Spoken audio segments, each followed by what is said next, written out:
Brother brother అని ఒక కొత్త తమిళ సినిమా మొన్న అక్టోబర్ 31కి దీపావళికి రిలీజ్ అయింది. తమిళనాడులో రిలీజ్ అయింది, తెలుగులో కాదు, తమిళ వర్షను. అప్పుడు ఆ రోజు అమరన్ మనకు తెలుగు తమిళ రిలీజ్ అయింది, మనకు తెలుగులో అక్కి భాస్కర్, కా ఇలాంటి సినిమాలను వచ్చాయి. ఈ సినిమా గురించి తెలియదు నాకు.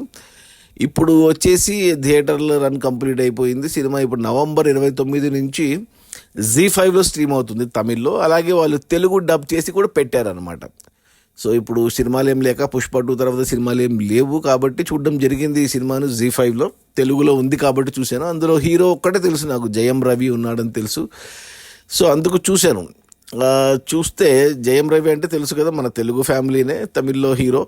రీసెంట్గా పొన్నియిన్ సెల్వన్లో చూసాము, ఇంతకుముందు సైరన్ అనే సినిమా కూడా వచ్చింది. జయం అనేది అతనికి సినిమా, జయం మన తెలుగు జయం సినిమాని తమిళ్లో డబ్ చేసి రీమేక్ చేసి అతని హీరోగా మొదటి సినిమా. అది హిట్ అయ్యేసరికి జయం రవి అని పేరు పడిపోయింది.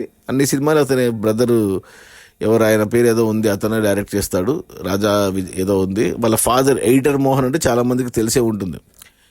ఇక ఈ సినిమా బ్రదర్ అని చూస్తే, అంటే స్టార్టింగ్లో ఒక 10 నిమిషాలు మనకు చెన్నైలో తీశారు. అంటే చెన్నై బ్యాక్ డ్రాప్, మనకు వైజాగ్ అని చెప్తారు డబ్ చేసినప్పుడు. కానీ డబ్బింగ్ చూస్తే చాలా చండాలంగా ఉంది డబ్బింగ్. హీరో వాయిస్ కానీ, హీరో ఫాదర్ మన కన్నడ యాక్టరు, హీరో మదరు ఎవరు Sita, old actor Sita. Dubbing ఎందుకంటే థియేటర్ సినిమా అంటే డబ్బింగ్ వాళ్ళతోనే చెప్పించేవాళ్ళు, లేదా మంచి ఆర్టిస్టులు చెప్పించేవాళ్ళు. ఇది ఓటీటీ వాళ్ళే డబ్ చేసుకున్నారు కాబట్టి అసలు చాలా ఎవరు పడితే వాళ్ళతో చెప్పించారు. డబ్బింగ్ అస్సలు సూట్ అవ్వలేదు, చండాలంగా ఉంది డబ్బింగ్, తెలుగు డబ్బింగ్. ఇక 10 నిమిషాలు ఒక పాట పెట్టుకున్నారు హీరో క్యారెక్టరైజేషన్ పైన. ఆ పాట చాలా బాగుంది, పెప్పి నంబరు, చాలా మోడర్న్గా, చాలా స్టైలిష్గా తీశారు పాట. తమిళ్లో ఒరిజినల్ బాగుంటుందేమో, ఎందుకంటే హారిస్ జయరాజు మ్యూజిక్ ఈ సినిమాకు, మన ఆరెంజ్ సినిమాకి మ్యూజిక్ ఇచ్చిన హారిస్ జయరాజు అదరగొట్టేసేది ఆ పాట మాత్రం. అందులో ఆ పాటలో మన జయం రవి చేసిన డాన్స్ కూడా, అతని బాడీ పర్సనాలిటీ చాలా హెవీగా ఉంటుంది, కానీ చాలా ఈజీగా చేశాడు ఆ పాట డాన్స్. బట్ పాట మాత్రం లిరిక్స్ కానీ, పాడిన వాళ్ళు కానీ చండాలంగా ఉంది తెలుగులో. ఇక అయిపోయింది అక్కడికి. ఆ తర్వాత మూవీ మొత్తం షిఫ్ట్ అయింది, మనకు ఊటీకి షిఫ్ట్ అయింది. ఊటీ బ్యాక్ డ్రాప్లో మిగతా సినిమా అంతా, మిగతా 2 గంటల సినిమా ఊటీలోనే జరుగుతుంది. మొదటి 10 నిమిషాలు చెన్నై అంటే వైజాగ్ లాగా చూపించి 2 గంటల 10 నిమిషాల సినిమాలు. ఇక ఊటీకి వెళ్ళాక ఇప్పుడు బ్రదర్ అనే టైటిల్కి మనకు ఎవరబ్బా అసలు, బ్రదర్ అంటే అన్ననా తమ్ముడా అని చూస్తే తమ్ముడు అని తేలింది మనకు. ఎందుకంటే అక్క క్యారెక్టరు మన ఎవరు మన ఖుషి హీరోయిన్ భూమిక అక్క క్యారెక్టర్లో కనపడింది. ఓహో మంచి స్టార్ కాస్టే ఉందిలే, సో అక్క తమ్ముడి కథ మన మహేష్ బాబు అర్జున్ సినిమా లాగా ఉంటుందిలే అనుకున్నాను. కానీ మూవీని కొద్దిగా కామెడీగా ట్రై చేశారు. ఎందుకంటే ఈ సినిమా డైరెక్టర్ ఏదో ఉంది, ఆర్ ఏదో ఉంది, అతను ఇంతకుముందు నేనే అంబానీ అని ఒక డబ్బింగ్ సినిమా వచ్చింది తమిళ్ది, ఆర్య 9 అది భలే ఉంటుంది కామెడీ, ఇప్పటికి కూడా బాగుంటుంది ఆ సినిమా. ఆ సినిమా డైరెక్టర్, ఆ సినిమా అంతా చూశాక అర్థమైంది ఆ టైటిల్స్ పడినప్పుడు. సో కామెడీ బాగుంటుంది అనుకున్నా కానీ అసలు కామెడీ అసలు వర్కౌట్ కాలేదు నాకు. ఇక ఊటీ ఎపిసోడ్స్లో ఇక హీరో ఏమంటారు అక్క క్యారెక్టర్ మనకు భూమిక, ప్లస్ అప్పుడే హీరోయిన్ క్యారెక్టర్ కూడా పరిచయం అవుతుంది మనకు. ఎవరు మన ప్రియాంక మోహన్ మనకు రీసెంట్గా నానితో వచ్చింది కదా, సరిపోద శనివారం హీరోయిన్. ప్లస్ మనకు పవన్ కళ్యాణ్ ఓజీలో కూడా ఆమెనే హీరోయిన్. సో అమ్మాయిని పెట్టారు ముందు. మనకు ఎవరు ఈ అమ్మాయి మహానటి హీరోయిన్ ఎవరబ్బా ఆమె అనుకున్నారంటే, తర్వాత ఈమెను పెట్టుకున్నారని తెలిసింది. సరే వాళ్ళిద్దరు ఏదో ఫ్లాష్ బ్యాక్ ఒక పాట, పెళ్లి పాట పెట్టుకున్నారు. అదేం పెద్దగా లేదు, బోరింగ్గా ఉంది. సీన్లన్నీ కొద్దిగా బోరింగ్గానే ఉన్నాయి, అసలు ఏమైనా కామెడీ లేదు. అక్కడే మనకు రావు రమేష్ కనపడ్డాడు హీరోయిన్ ఫాదర్గా. రావు రమేష్ తమిళ సినిమాల్లో బాగానే కనపడుతున్నాడు అనుకుంటాం కానీ, బట్ డబ్బింగ్ మాత్రం చండాలంగా ఉంది. రావు రమేష్ది మనకు తెలుగు తెలుసు కదా, వాయిస్ అవుతుంది. తమిళ్లో వేరే వాళ్ళతో చెప్పించారు, చండాలంగా ఉంది. ప్లస్ ఇంకో కమెడియన్ తమిళ కమెడియన్ వీటీవీ గణేష్ అని ఈ మధ్య బాగా పాపులర్ అవుతారు తెలుగు తమిళ సినిమాల్లో. అతను వాయిస్ పెక్యులర్గా ఉంటుంది. ఈ సినిమాలో అతను కూడా డబ్బింగ్ వేరే వాళ్ళు చెప్పారు, ఇంకా చండాలంగా ఉంది. సో ఈ డబ్బింగ్ వల్లనే సగం సినిమా చెడిపోయింది నాకు. దానికి తోడు అక్కడ వచ్చే సీన్లు కూడా ఎలా ఉన్నాయంటే, ఇక హీరో ఊటీకి వచ్చాక ఒక్కొక్కరి లైఫ్లో ఒక్కొక్క ప్రాబ్లం తెస్తూ ఉంటాడు. హీరో క్యారెక్టరే అది. హీరోయిన్కో ప్రాబ్లము, హీరోయిన్ ఫాదర్కో ప్రాబ్లము, హీరోయిన్ బ్రదర్కో ప్రాబ్లము, హీరోయిన్ వాళ్ళ అమ్మకో ప్రాబ్లము, వీటీవీ గణేష్కి ప్రాబ్లము. ఇలా ఫస్ట్ హాఫ్ అంతా ఇలాగే నడుచుకుంటూ వచ్చి ఇంటర్వెల్ బ్యాంక్కి మెయిన్ స్టోరీ ఏదైతే ఉందో వాళ్ళ అక్కకు కూడా ప్రాబ్లం తెస్తాడనమాట. అది ఇంటర్వెల్ బ్యాంక్.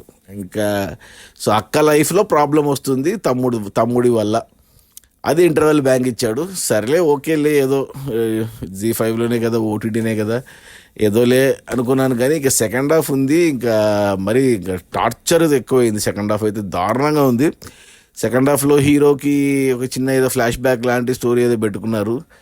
అది అస్సలు కన్విన్సింగ్గా లేదు ఆ ఫ్లాష్ బ్యాక్ ఎపిసోడ్. ప్లస్ ఇప్పుడు ఇంకా హీరో ఇప్పుడు ఏమంటారు, తన వల్ల వచ్చిన ప్రాబ్లమ్స్ అన్నీ సాల్వ్ చేసుకుంటూ వస్తాడనమాట. ఒక్కొక్కటి హీరోయిన్ సైడు, హీరోయిన్ వాళ్ళ అన్న సైడ్, ఇవన్నీ చేసుకుంటూ వచ్చి లాస్ట్కి అక్కకు ఉన్న ప్రాబ్లమ్ని సాల్వ్ చేస్తాడు సినిమా. అంతే, ఇంకా ఏమీ లేదు సినిమాలు. అసలు ఎందుకు తీశారు, అసలు ఈ రోజుల్లో ఇలాంటి సినిమా ఎందుకు తీస్తున్నారు, థియేటర్స్కి ఎలా వస్తుందో, తమిళనాడులో ఎలా చూశారో ఈ సినిమాని. కానీ నిజంగా దారుణం. అసలు జయం రవి కెరియర్లో అతను తని ఒరువన్ అంటే మనకు తెలుగులో ధ్రువ రీమేక్ చేశారు, అది బెస్ట్ ఫిల్మ్ అతనికి నేను చూసినంత వరకు. ఇక మిగతావన్నీ అది ఇలాంటి సినిమాలే. సినిమాకి హీరో ఏమంటారు పెరగాలి, మంచి సినిమాలు తీయాలి. కానీ ఇలా ఏందో అసలు ఆ డైరెక్టర్ పాపం నేనే అంబానీ డైరెక్టర్ ఇంత చెత్తగా ఎలా తీశాడో నాకు అర్థం కాలేదు. మనకు తెలుగులో డబ్బింగ్ సర్లేదు, సరే అది ఓకే. కానీ బేసిక్గా సినిమా ప్లాట్ ఏంటి, అసలు స్టోరీ లేదు, అతి లేదు, గతి లేదు. ఆ చిన్నపిల్లల్ని ఇద్దరిని పెట్టుకుని వాళ్ళకు ఇచ్చిన డబ్బింగ్ ఏంటి, ఓ బా అసలు డైజెస్ట్ కాలేదు నాకు ఒక్క సీన్. కానీ స్టార్టింగ్లో వచ్చిన ఒక్క పాట ఒక్కటి హరీష్ జయరాజ్, అది ఒక్క పాట బాగుంది అనిపించింది. ఇంకా మిగతా 2 గంటల 10 నిమిషాల సినిమా టార్చరే. సెకండ్ హాఫ్ అయితే మరీ దారుణం. ఫస్ట్ హాఫ్ అన్నా ఎలాగో చూశాను, కానీ సెకండ్ హాఫ్ మాత్రం నా వల్ల కాలేదు అసలు.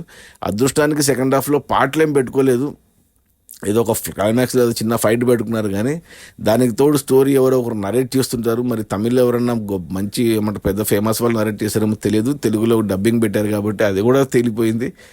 అసలు ఏమీ లేదు, మెయిన్ డైరెక్టర్ ఫాల్ట్ ప్లస్ సినిమాని యాక్సెప్ట్ చేసిన హీరో ఫాల్ట్. ఇంకా మిగతా యాక్టర్లు ఆ ప్రియాంక అరుల్ మోహన్ అయితే చూడలేము, ఇంత పెయింట్ వేసినారు ముఖానికి, ఫుల్ మేకప్, అందరూ ఓవర్ యాక్షన్లు, మెలో డ్రామా. అసలు ఏంటో లేదు సినిమా, నాకు అస్సలు నచ్చలేదు. 2 గంటల 10 నిమిషాలు నాకు వేస్ట్ అయింది సినిమా. ఇరిటేషన్ వచ్చింది, ఫ్రస్ట్రేషన్ వచ్చేసింది నాకు. సో రేటింగ్ వచ్చేసి 1 ఇస్తాను. Bad film. సో మీరు కూడా నాలాగా అంటే ఓటీటీలో ఉంది, జీ5లో ఉంది, సినిమాలు ఏం లేవు చూద్దాము, తెలుగులో ఉంది, జయం రవి తెలుసు, ప్రియాంక మోహన్ కోసము, భూమిక కోసము, రావు రమేష్ కోసము, హారిస్ జయరాజ్ కోసము, వీటీవీ గణేష్ కోసము, ఇలా ఇంత స్టార్ కాస్ట్ ఉంది, చూద్దాంలే 2 గంటలు అనుకుంటే మాత్రం బుక్ అయిపోతారు. సో వద్దని చెప్తాను, నేనైతే ఎవరికి రికమెండ్ చేయను. సో నా రేటింగ్ వచ్చి 1/5. Title brother.